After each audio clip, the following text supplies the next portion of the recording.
Et bonjour à toutes et à tous, bienvenue pour cette vidéo du 25 janvier, j'espère que vous allez bien.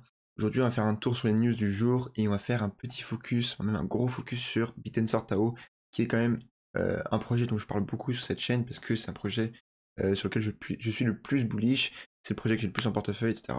Et c'est tout simplement le projet que je trouve le plus captivant, le plus intéressant de tout l'écosystème crypto, hormis Bitcoin, mais encore franchement, en vrai non, Tao est plus intéressant que Bitcoin, donc normal que j'en parle pas mal. Et donc aujourd'hui il y a des choses à dire, donc on va faire un petit focus sur Tao. Donc la vidéo s'appelle l'élu de ce bull run. C'est clairement, il y a tellement de signaux qui de plus en plus flashent dans ce sens, clairement. Et aussi sky is the limit, et on va voir ensuite quelle limite on va se fixer. Voilà, on va s'amuser à jouer un peu au jeu des prédictions, juste histoire de s'amuser un petit peu, et de passer un petit peu cette journée où il ne se passe pas grand chose, mis à part l'action de Tao. Comme on le voit sur la map des cryptos, voilà, tout digère un petit peu. On était remonté depuis 1 ou 2 jours. Franchement, le marché, il se passe pas grand chose. Niveau news, c'est pareil.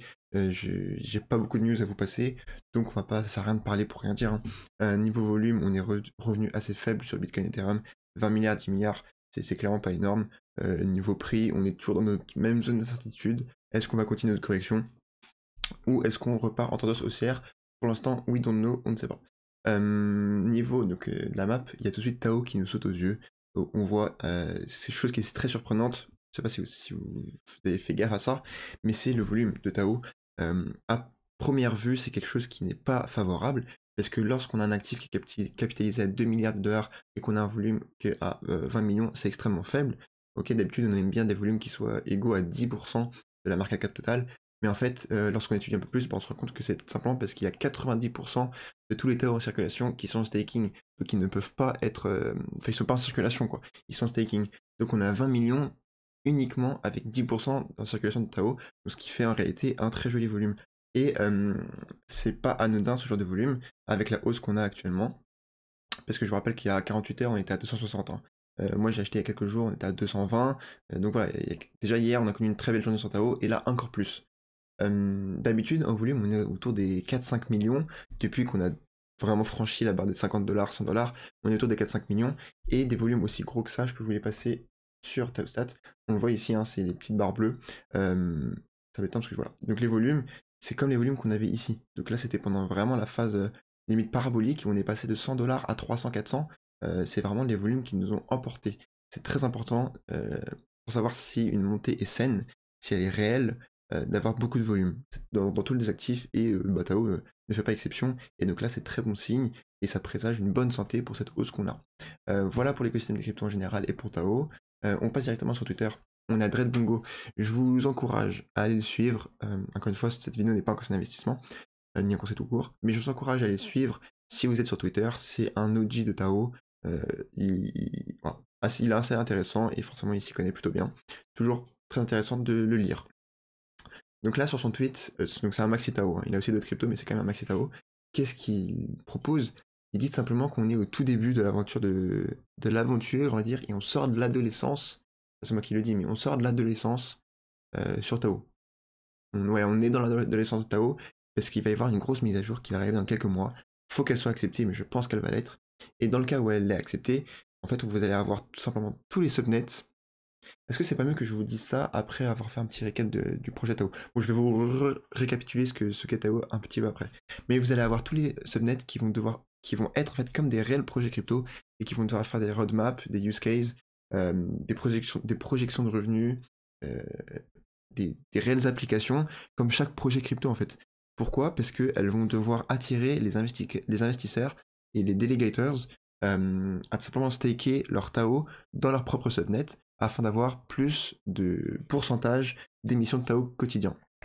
Et donc ça va être une guerre, c'est vraiment être une guerre entre chaque subnet. Et donc si vous êtes comme moi je pense que la concurrence est bonne, que la guerre est bonne.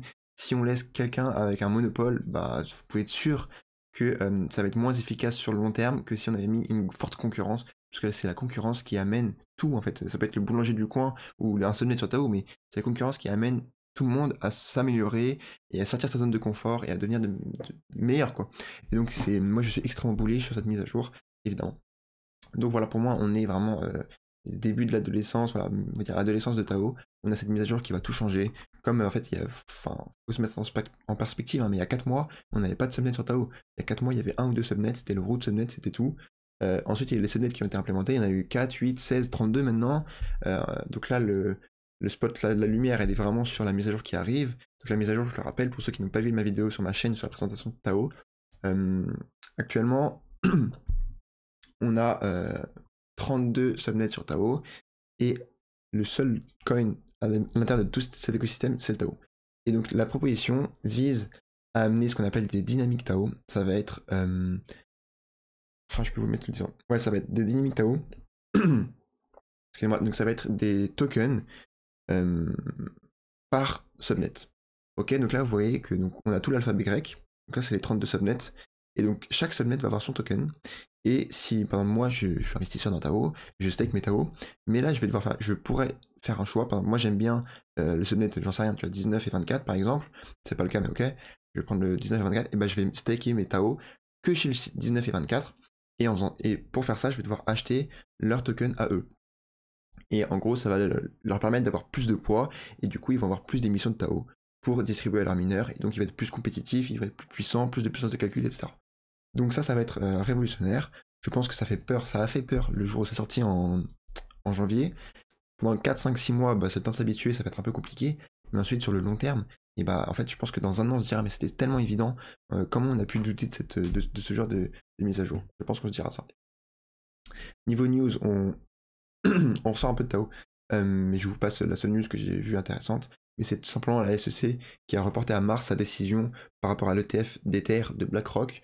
Bon, je pense que ça, c'est très clair, hein, mais on peut s'attendre à ce qu'elle reporte tout le temps jusqu'à la deadline finale, qui est, il me semble, en mai ou en juin, je ne sais plus exactement. Après, je suis moins confiant que l'ETF Bitcoin, mais ça reste quand même très probable qu'ils acceptent. Mais de toute façon, je pense que tout ce qui se passe en mai et en juin, ça sert à rien de trop s'attarder dessus. De toute façon, on peut rien y faire. On a juste à attendre la décision finale, parce qu'on sait qu'à chaque fois, ils ne font que retarder. Niveau BTC, parce que quand même, c'est le métronome du marché, on reste toujours dans le même scénario, une correction de l'ABC. Ouais, peut-être qu'on réintègre le range, mais il y a des grandes chances que la correction ne soit pas finie. Jusqu'à preuve du contraire, jusqu'à temps qu'on voit simplement un double bottom, un W, ou vraiment une pattern qui annonce un retournement haussier. Mais bon, pour l'instant, encore une fois, en tant qu'investisseur, moi c'est mon cas, que ça monte, que ça reparte à 60 000 ou que ça descende à 37 ou à 32, dans les deux cas je suis content parce que mon plan est prévu pour ces deux scénarios. Pardon. Donc dans les deux cas je suis très content.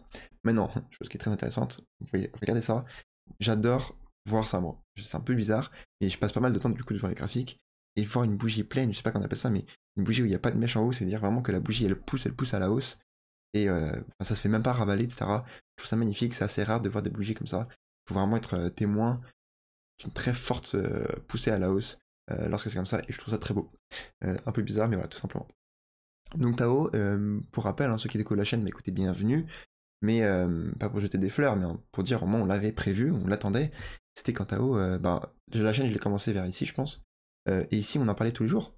Je vais continuer à en parler tous les jours, mais on en parlait tous les jours vraiment en disant, regardez, il y a une pattern de compression, de la volatilité, ça de manière générale on le précate à la hausse, et tous les jours ici on en parlait, en attendant ce moment que ça arrive. Donc là on a vraiment précate à la hausse, et c'est chirurgical, c'est absolument parfait. Et c'est encore une fois on l'a pas prévu, on a juste joué les stats. On a dit à chaque fois que ça arrive, il y a plus de chances pour que ça se passe. Voilà. Moi, je ne suis personne, évidemment, j'ai pas influencé le marché, mais juste on joue les stats.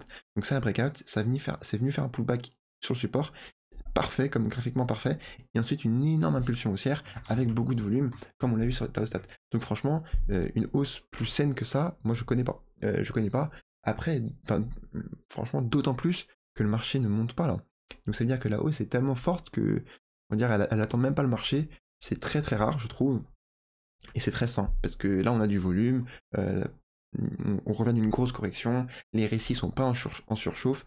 En daily, bon, ça n'a pas trop d'importance, mais en daily, on commence à peine à rentrer au niveau de 70. Si on regarde la dernière fois qu'on a commencé à rentrer au niveau de 70, c'était au breakout au niveau des $50, quand on est passé de $50 à 400. Okay, et si on regarde en weekly, parce que vous avez raison, le RSI c'est plus en weekly que ça se passe, alors déjà juste regarder la beauté de cette bougie weekly. On va vraiment faire une bougie magnifique. L'idéal ce serait qu'on aille retaper un ATH avant cette semaine pour qu'on ait vraiment une clôture weekly au-dessus de l'ATH. Mais bon, après, est-ce que c'est pas trop en demander? Probable, hein. Mais ça semble pas si loin que ça. Donc là, par rapport à lundi, on a fait 40%, c'est absolument énorme. Et on arrive, encore une fois, au début de 70 sur le RSI. Les plus frileux vont vendre maintenant, je pense pas que ce soit une bonne idée, parce que simplement, hein, encore une fois, c'est juste au niveau des stats, mais lorsqu'on regarde la dernière fois que ça s'est passé, ceux qui ont vendu lorsque le RSI était à 70 en weekly, eh ben, ils ont vendu à 87$. 87$, t'as vendu à 87 et tu rachètes à 300 quoi. Donc moi je ne joue pas au trader, pas avec un dossier aussi prometteur que Tao. Tao je hold, je stake, je gagne des Tao tous les mois et j'admire simplement, j'essaie de keep up avec toutes les mises à jour qu'il y a, tous les subnets qu'il y a, et juste ouais, je savoure parce que clairement, pour moi quand t'as du Tao en portefeuille, j'ai passé ça sur Twitter et je suis complètement d'accord, bah, tu te fais pas chier, t'apprends, tu t'éduques, franchement je m'élève. J'apprends tellement, tous les jours j'apprends du Tao. Mon feed est rempli de Tao et ça touche tellement de choses, ça touche 32 écosystèmes différents, le médical, l'audio, enfin je vais vous montrer un peu quelques exemples après, mais et après je me suis imaginé que par exemple, pas contre vous si vous en avez, mais du XRP ou quoi, mais des trucs qui ne bougent pas, c'est vu et revu, ça date d'il y a 8 ans, donc bon, je suis vraiment satisfait avec mes choix et avec mes positions actuelles sur le marché. Donc voilà cette vidéo pour vous passer Tao qui pump alors que tout ne pump pas. Maintenant on va dire pour le futur, ce serait bien que Tao ne corrige pas quand tout le marché pump. Moi, ça, je n'aime pas trop. J'aime pas être à contre-courant. Voilà, faut suivre la tendance. Trend is your friend. Donc, j'aimerais bien que Tao ne corrige pas quand tout le marché va remonter. Et j'aimerais bien que tout simplement, même si on se fait une journée dans le rouge, lorsque tout le marché va faire plus 5, plus 10%, que Tao fasse plus 30, plus 40, comme il l'a fait ici. Hein. Ici, c'était clairement le cas. Tout le marché montait, mais Tao super formait le marché. Et moi, je pense que c'est ce qui va arriver. Et donc, par rapport au titre de la vidéo, sky's the limit. Hein. Franchement, là, on a 350. Moi, je vous le dis à vous, comme ça. Mais mes limites, mes targets pour la prochaine vraie impulsion haussière, comme on a eu ici, c'est clairement les 1000$. Je pense entre les 1000 et 1300$, ça dépend de la puissance du mouvement. Parce que les 1000$, ça va quand même être une target psychologique. Ça va pas être facile à passer, je pense. Il y a beaucoup d'ordres de limites qui vont être posés autour des 1000$. Mais de 350 à 1000$, c'est déjà un x3. Voilà, je pense qu'avant cette phase d'euphorie du bull run, être autour des 1000-1500$, ça me semble pas être aberrant. Après, encore une fois, je me protège parce que j'ai déjà eu des attaques, mais je l'entends que c'est complètement possible que là on soit à 350 et qu'on revienne à 200, etc. Si Bitcoin il va à 27 000, oui, on ira à 200, 300.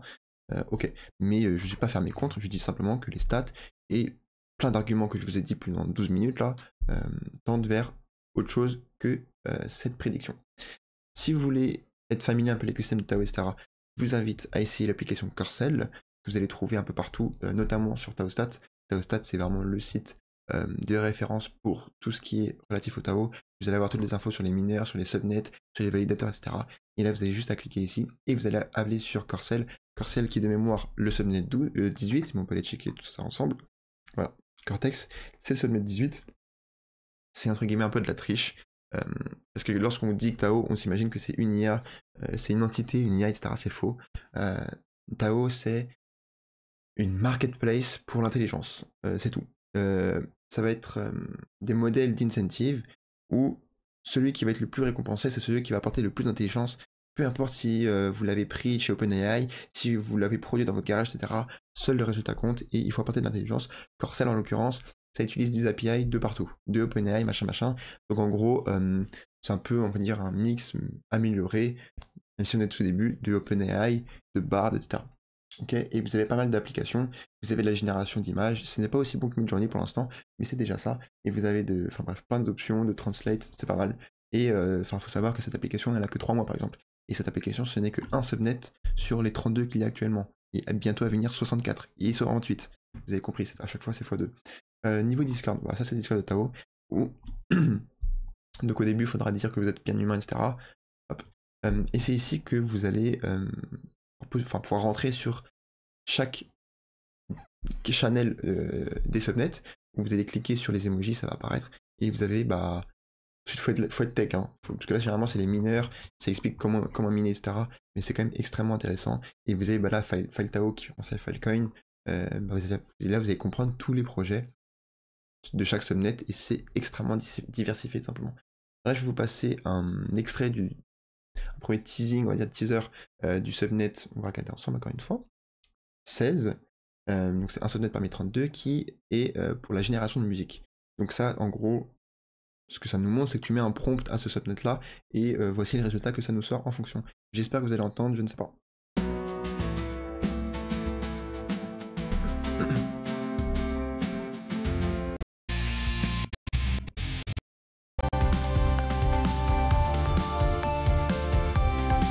Ah, donc je sais pas si c'était clair parce que j'ai mes enceintes plus mon micro, donc ça se trouve vous entendez en double, mais je vous ai été voir la vidéo, vous la trouvez partout, mais c'est exceptionnel.